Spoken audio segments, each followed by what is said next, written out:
Europa has an ocean. Europa actually has twice the amount of water that Earth does.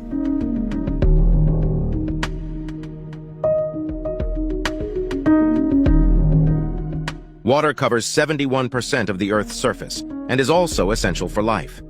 We see so much water around us all the time that it's hard to think about how the rest of the solar system isn't blessed with the same abundance of the resource. But in reality, that's how it is. Researchers have looked far and wide, trying to find some sort of evidence of water anywhere in our galaxy, and well, it's finally happened. NASA just announced that the James Webb telescope has detected not just water, but an ocean on Jupiter's moon, Europa.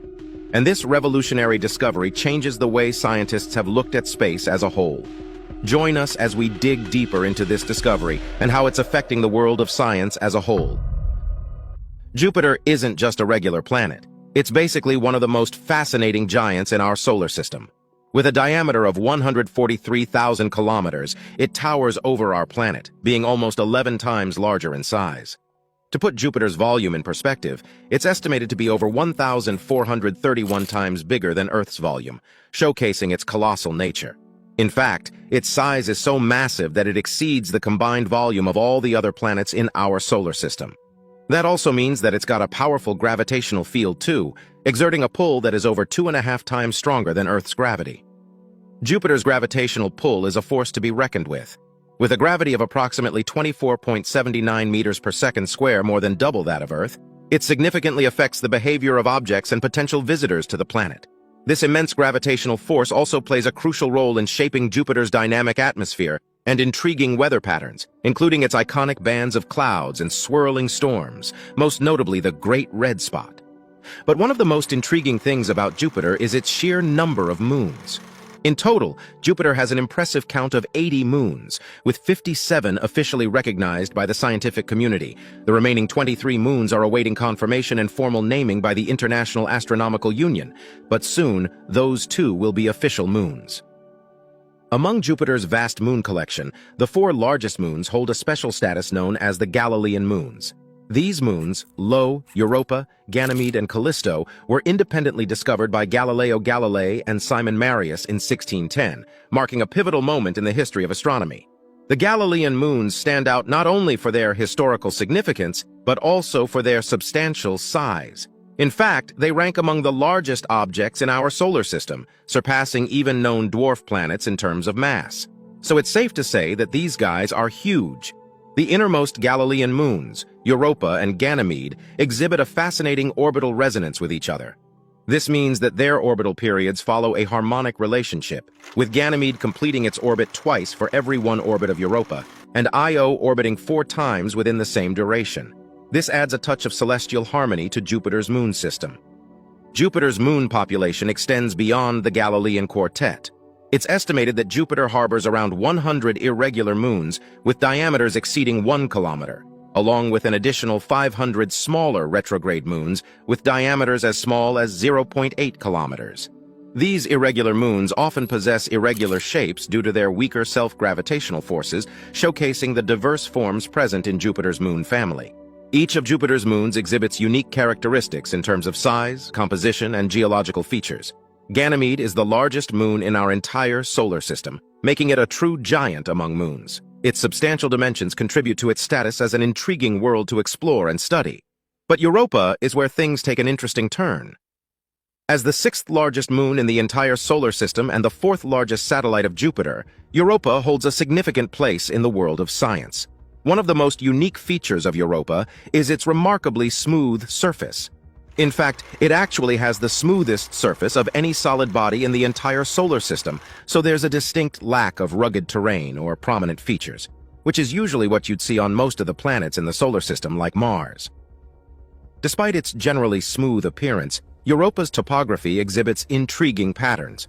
The moon's highest peaks, although relatively few in number, reach heights of only a few hundred meters. This modest elevation adds to the subtle beauty of Europa's surface, where the presence of large craters is rare, hinting at an active and dynamic geological history. But it gets even more interesting. You see, Europa has a tidally locked rotation, meaning that one face of the moon is permanently fixed toward Jupiter. Tidal locking happens when the gravitational forces between 2 celestial bodies cause one side of a moon to always face its parent planet, in this case, Jupiter. This means that as Europa orbits around Jupiter, it rotates on its axis in such a way that the same side of the moon constantly points toward the gas giant. Unlike our moon, that's changing all the time. This phenomenon creates a distinctive environment on Europa. The perpetual opposition of one face of the moon to Jupiter leads to a stark contrast in surface conditions between the leading and trailing hemispheres.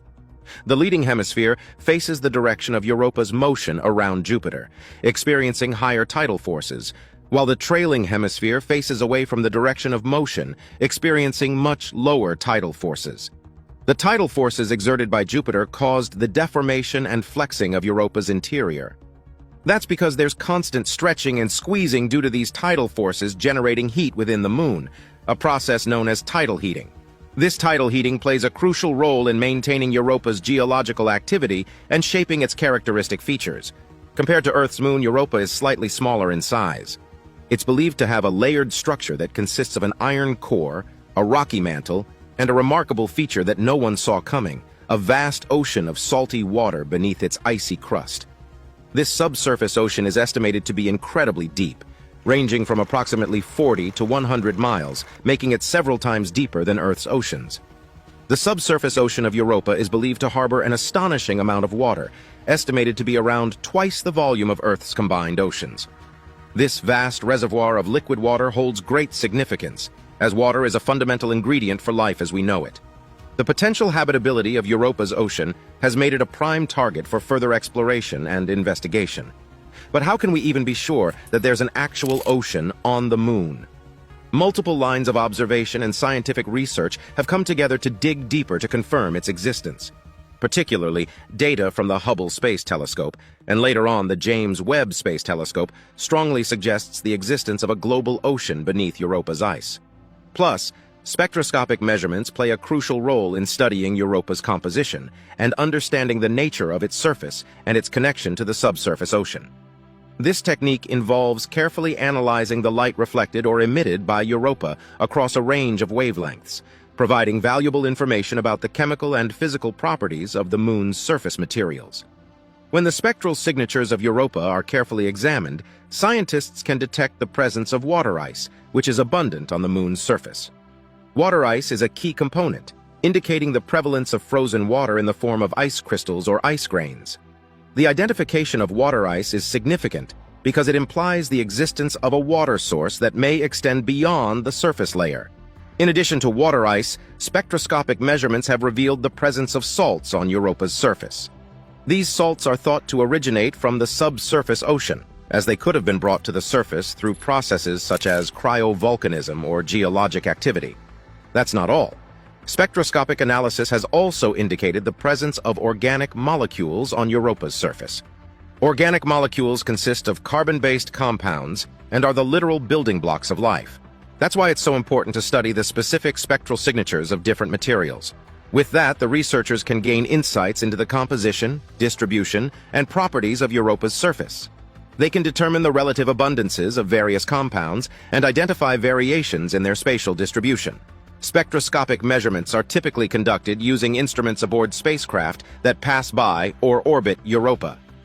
Analyzing the reflected sunlight or thermal emissions from the moon's surface helps scientists obtain detailed spectra that reveal the unique fingerprints of different materials. These measurements are then compared to laboratory experiments and theoretical models to interpret the composition and physical properties of Europa's surface materials. But that's just the tip of the iceberg. Spacecraft missions, such as NASA's Galileo, have also provided significant data on the magnetic field of Europa, which takes the evidence of the ocean one step further. These measurements reveal the existence of a magnetic field surrounding the moon, suggesting the presence of a conductive fluid within its interior. The leading hypothesis is that this conductive fluid is a salty water ocean, which interacts with Jupiter's powerful magnetic field and generates the observed magnetic signature. Researchers have studied in detail the strength, orientation, and variations in the magnetic field to estimate the ocean's depth, extent, and even its potential salinity. The measurements also provide insights into the dynamics and circulation patterns within the ocean, such as the presence of currents and the interaction with the icy shell above. On top of all of that, magnetic field data can help also scientists understand the moon's internal structure and processes. It provides clues about the conductivity and composition of the subsurface materials, revealing the nature of the boundary between the ocean and the rocky core of Europa. The magnetic field measurements also contribute to studying the moon's geophysical activity, such as tectonic movements or hydrothermal vents, which may be driven by the interactions between the ocean and the moon's interior, and it doesn't stop there. The utilization of thermal instruments and sensors also plays a vital role in the scientific investigation of Europa, specifically in studying the temperature distribution across its surface and estimating the temperature of the subsurface ocean. These innovative tools are necessary to capture the heat signatures and observe thermal variations, which in turn provide valuable insights into the complex energy exchanges taking place between the vast ocean and the icy crust of Europa. When they measure these thermal properties in so much detail, they can refine their models and further comprehend the internal heat flow and thermal stability within Europa's intriguing planetary body. Through these comprehensive thermal measurements, a clearer understanding of the dynamic processes that are constantly working underneath the surface of Europa can be achieved. Surface imaging and mapping also come in to add more detail to the information we can gather about the ocean in question here. Through the application of advanced high-resolution imaging techniques and precise mapping methodologies, scientists are able to dig deep into what Europa's surface is really like. And meticulously analyzing these detailed images helps researchers learn more about the intricate fractures, ridges, and various geological structures that might hold significant clues about the water. This is an integral part of the process of mapping Europa's enigmatic landscape. By systematically documenting and charting the distribution and extent of these geological formations, scientists can develop comprehensive maps that unveil the hidden secrets of the subsurface ocean. Each image captured and each geological feature identified contributes to a more refined understanding of the moon's complex internal dynamics. But that's not the most important part here. Surface imaging and mapping play a pivotal role in identifying potential sites of interest for future exploration missions. Right now, we might just be sticking to using instruments like the James Webb Space Telescope, but in the future, probes or even humans might make their way onto the surface, and that can't be done unless we've learned everything we possibly can from a distance. By learning about areas of particular scientific significance, such as regions with active geological activity or areas where the icy shell may be thinner, scientists can prioritize these locations for further investigation. These images serve as a visual guide, guiding the path for future missions to Europa. NASA is already preparing for upcoming missions dedicated to unraveling the mysteries of Europa. Among these highly anticipated missions is NASA's Europa Clipper. This is a groundbreaking NASA mission scheduled to launch in October 2024 and aims to unravel the mysteries of Europa. Its main mission is to determine the potential habitability of the underground ocean. Rather than orbiting Europa itself, the spacecraft will be in orbit around Jupiter, strategically maneuvering to make approximately 40 to 50 close flybys of Europa. This flight path is adjusted for each encounter, so the spacecraft can scan pretty much the entire moon, gathering detailed measurements and data. The primary objective of the Europa Clipper mission is to investigate whether Europa harbors conditions conducive to supporting life, although it is not specifically designed to detect life itself. The mission focuses on identifying regions below Europa's icy surface that may offer a suitable environment for life to thrive. As of right now, scientists are as certain as they can be about there being a subsurface ocean of liquid water beneath Europa's crust. But the spacecraft will perform an in-depth analysis to assess the potential habitability. Equipped with a sophisticated scientific payload, the Europa Clipper mission is well prepared to conduct an extremely thorough investigation.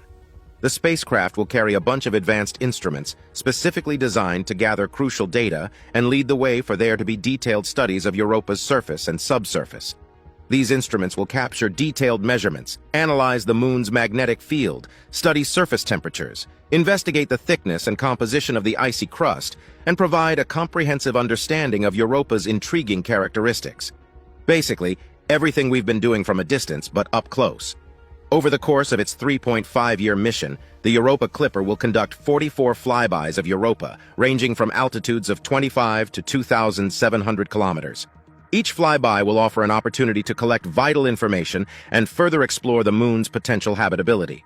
Sometimes from a completely new angle, other times just to build upon data it's already gathered. With all of the data that's gathered from this mission, scientists hope to unlock the secrets hidden beneath Europa's icy facade and gain a deeper understanding of this intriguing celestial body.